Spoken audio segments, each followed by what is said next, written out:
the Revenant is probably the most unique Nightfarer in the game from not only a gameplay perspective, but from also story and design. She's like super small and tiny, like look at her run around with these big ass hammers. And it probably even affects her hitboxes too. But for today, we are just going to focus on how she performs in both solo play and in teams. Now to start off with, we're going to talk about her stats, which are definitely the weakest part about the character. Tied for the lowest health in the game alongside the Recluse, awful strength and dexterity scaling, so like 99% of the weapons in the game are just going to perform terribly with her, because if you have watched my video on the scalings, you'd know only about 3 weapons in the game scale best off the Faith stat. And even if she did have better scalings in those 2 stats, she still wouldn't even be that good to play at closer range with that descaling she gets in stamina. She cannot attack for very long, and she's probably going to die in like 1 or 2 hits against every single boss. But at least she does have one thing going for her, and that's that S scaling in Faith. And this pretty much means that she's limited to using incantations, and the thing is, the Recluse also gets an S scaling in Faith alongside Intelligence, and Revenant's second best stat is Arcane at a B, which is respectable for status build-up, but unfortunately there is pretty much no weapon or seal that scales best off Faith and Arcane, so if you did want to go with a pure spell build, you're probably just going to end up being better off with the Recluse, although there are going to be some benefits with the character, as we will get into in a little bit. Now when it does come to those 3 weapon options I was talking about, you have her starting weapon, which is the Revenant's Cursed Claws, the Cypher Pata, and the Coded Sword. All 3 of these have an S scaling in Faith, and basically no scalings anywhere else, so these weapons are pretty much made for her and the Recluse, because the next highest Faith scaling weapon has a C scaling in Faith. Now I think the Coded Sword is by far the best option here. It can be one-handed and perform really well compared to the other 2 weapons being paired, but the Coded Sword has really good range, good variation of movesets, and it has an insanely good skill which can stance break really well and hit multiple enemies easily. I've had a few runs with her where I got lucky that a merchant was selling it, but if you don't get lucky with the Coded Sword, then you're pretty much forced to use your starting weapon and level that up if you just want to get some respectable damage. Now this weapon is pretty cool and flashy, the range is great too, but it's just really slow for the amount of damage it does. It's kind of comparable to power sensing whips in that regard. Now I do think it's better than power sensing whips due to them being paired weapons, therefore you actually can benefit off things like heavy attacks that swing with both the left and right hand. And these are technically classified as fist weapons, so they do just as much stance damage as them, which is nice, and yes, they do get boosted by the fist-based buffs as well. Now, if I end up finding like a really good pair of claws, a curved sword, or any other decent weapon category that doesn't really consume much stamina, then I'd rather just switch to that instead. One thing I haven't really mentioned, but if you manage to find a seal with a buff like Electrify Armament or Order's Blade, you can buff your weapon and make it deal amazing damage. Otherwise, your entire playstyle is centered around getting the best seals and using the best incantations. Now, unfortunately for the Revenant, she doesn't actually have a way to reliably regenerate her FP like the Recluse can, so using cheap and efficient spells that can be fully charged is preferable, unless you do find those heavy hitters like Burno Flame or Ancient Dragon's Lightning Strike, then just go hard. If you do want to know my thoughts on all the incantations, you can check out my Elden Ring video ranking them. Although it's not the same game, it's still pretty relevant. Anyway, time to get into her abilities, starting with the passive Necromancy. As the name suggests, you have the chance to revive dead enemies as spirit summons to fight alongside with you. Now for my testing, it does have like a roughly 1 in 3 chance of happening, and these summons will last roughly 1 minute or until they get defeated.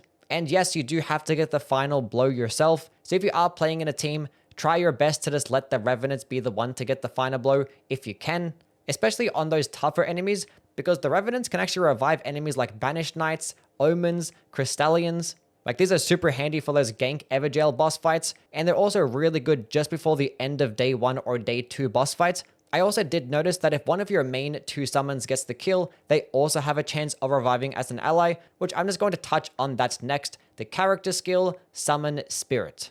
Upon use, a drop-down menu appears, giving you the option to summon 1 of 3 spirits, and yes, you can only have 1 up at a time, and no, this does not affect your passive ability, which can let you revive as many enemies as you want, but the 3 options that you have are the Page Helen, the Pumpkinhead Frederick, and the Giant Skeleton Sebastian. These are all pretty comparable to regular Elden Ring summons, like none are going to get more damage than you, but they are useful for chip damage and taking aggro. Helen is a really quick summon that wields a thrusting sword, but has a very small HP pool. Honestly, I don't really use this summon as much, because it's only really going to be good against those trash mobs that she can stagger, and Frederick the Pumpkinhead can just do it better.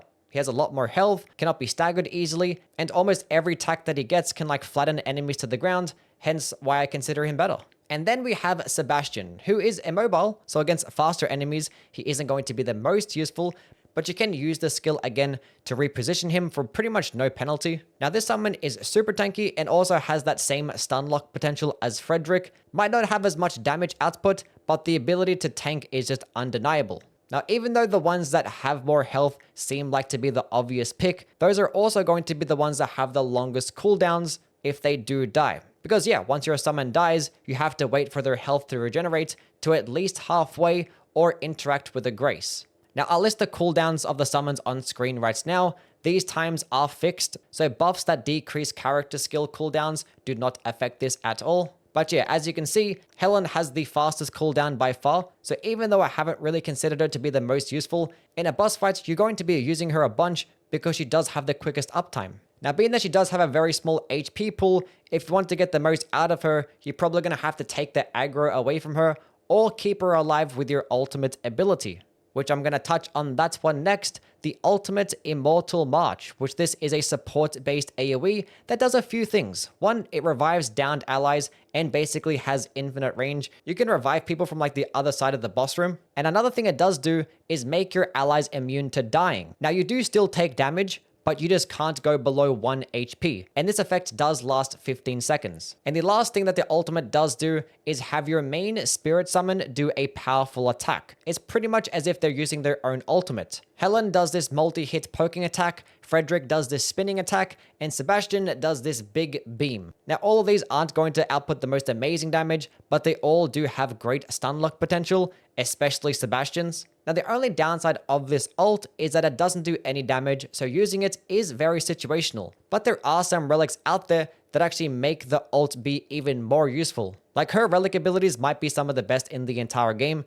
The first one is the ability to have a Ghost Flame AoE attack on the ult. Now keep in mind, this ult can already cross-map revive and boost allies, but with this relic, it can now do more damage than like Guardian's ult. So with this particular buff, it pretty much just outclasses his ult. There's also another buff that heals your allies when you do use the ult, but it does drain half of your health in return, and no, it cannot kill you, because obviously the ult always leaves you at 1 HP. Now this is somewhat counterintuitive, because your allies are already immune to death, so the heal doesn't really help them out much, but the way I like to use this ult is when I'm about to die, and this ability can't kill you. And the worst that I've done is basically just boost my allies. So really it is just a positive. There is another relic buff that boosts the damage of your allies when using the ult as well. This is a 25% damage buff that lasts 30 seconds, which is actually really good, especially considering that your summons automatically use this powerful attack right after your ult. And the last character relic ability is that you gain a particular buff when you summon a spirit. Like, as soon as you summon the spirit, you just gain a buff and it doesn't go away until that spirit goes away. Now, depending on which spirit that you summon is going to be dependent on the buff. Helen does give you passive HP regen, although it is only like a couple HP per second, but you can just summon her for whenever you have some downtime and need some heals.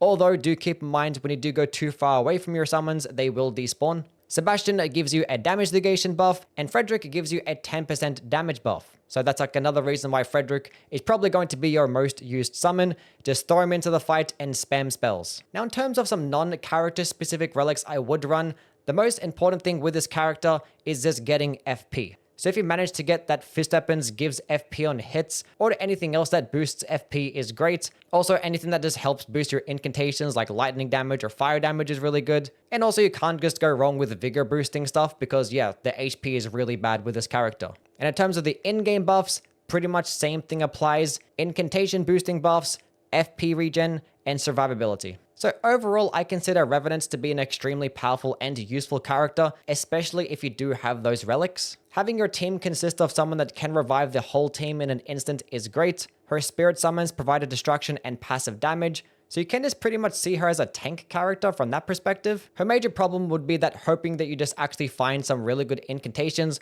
or something like the Coded Sword, so pretty RNG heavy. And she also is a bit reliant on her allies to be useful, so in solo play, it is very hard to run, especially with that low HP. Although being that no one is actually around to steal your kills, you have more opportunities to make that passive ability really shine. And if you do grab some good incantations, with that S-scaling and faith, there is no problem melting bosses. So yeah, in my opinion, she has a very high skill ceiling, probably one of the highest out of all the characters. Anyway, that is us now done. If I did miss anything, just let me know down in the comments. And also just let me know what character you'd like to see next. Keep in mind, we have already reviewed Iron Eye and Executor. But feel free to let me know here or on my Twitch channel, which I'm live there every day, just testing out the characters or doing some challenge runs. Anyway, catch you guys around. See ya.